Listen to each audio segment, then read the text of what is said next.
자, 여러분, 법하면 뭐가 제일 먼저 떠오르세요? 뭔가 좀 복잡하고 딱딱하고 심지어 우리를 막 옭아매는 그런 느낌? 아마 대부분 그러실 거예요.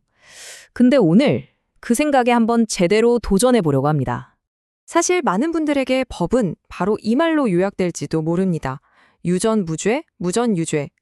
힘 있는 사람에겐 유리하고 없는 사람에겐 가혹한 현실 말이죠.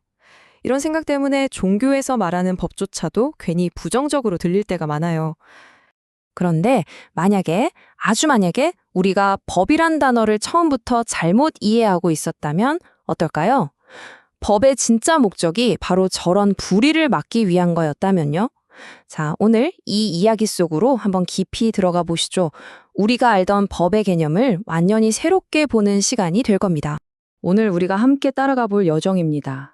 먼저 법이 왜 이렇게 평판이 안 좋아졌는지, 그리고 그 배경에 있는 거대한 번역의 오해는 뭔지 알아볼 거고요. 그 다음엔 이 고대의 법이 지금 우리 삶에 얼마나 큰 영향을 미치고 있는지, 또 법과 은혜는 정말 서로 싸우는 개념인지 따져볼 겁니다.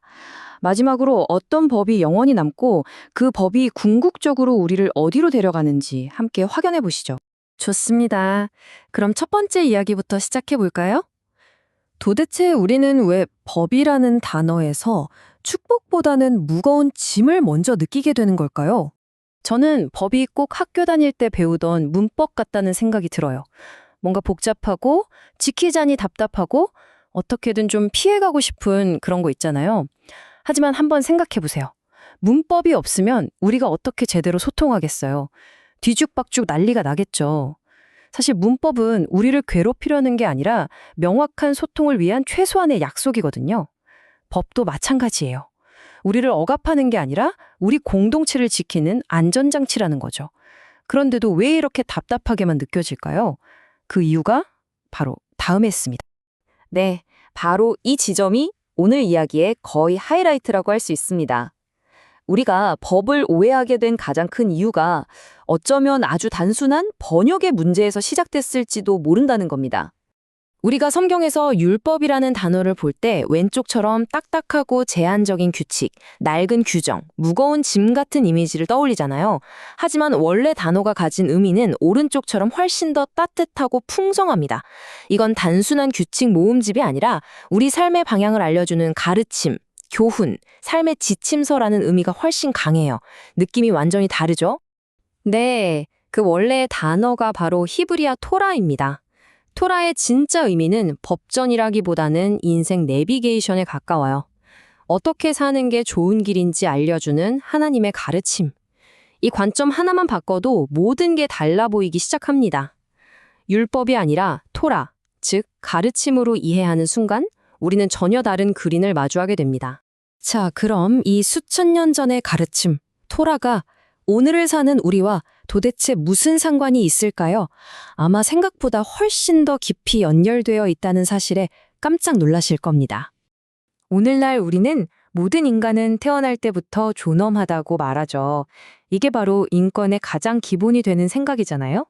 이 엄청난 생각의 뿌리가 바로 여기에 있습니다. 고대 사회에서는 왕이나 귀족 같은 특별한 사람만 신을 닮았다고 생각했는데 성경은 모든 사람이 하나님의 형상대로 만들어졌다고 선언해 버린 거예요. 이게 바로 우리 모두가 동등한 가치와 존엄성을 가진다는 생각의 출발점이었습니다. 현대 법정에서도 한 사람의 말만 듣고 유죄를 판결하지 않죠. 최소 2명 이상의 증인이 필요합니다. 억울한 사람이 생기지 않도록 보호하는 아주 중요한 장치예요. 정말 놀랍지 않나요? 수천 년 전의 이 가르침이 지금 바로 오늘날 법정의 핵심 원칙으로 살아 움직이고 있다는 게요. 이것만 봐도 이 법이 강자가 아니라 약자를 보호하기 위해 만들어졌다는 걸 명확히 알 수 있죠.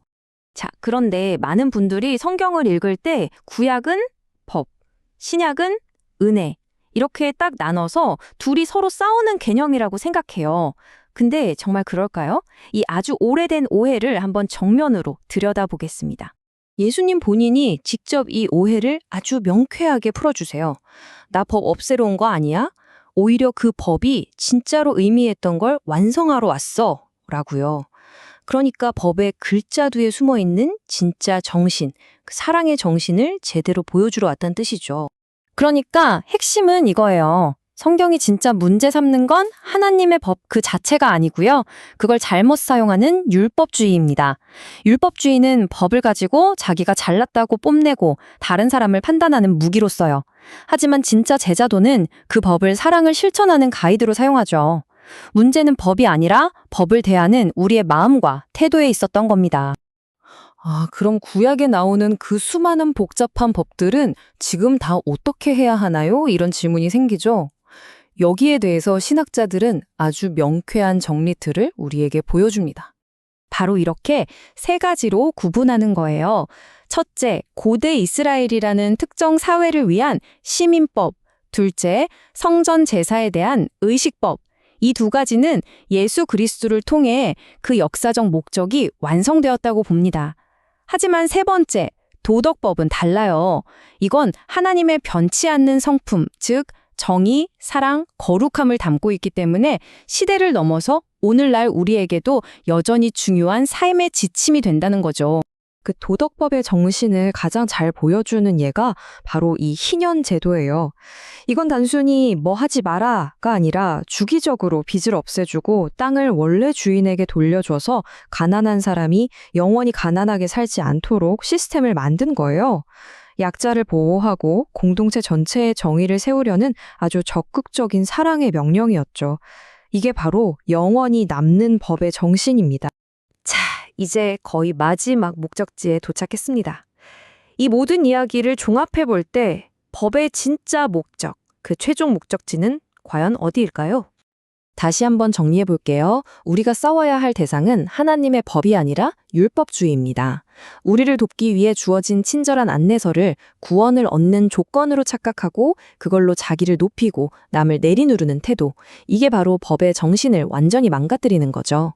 결국 수백 가지의 모든 법과 가르침이 가리키는 단 하나의 목적지는 바로 사랑이었습니다.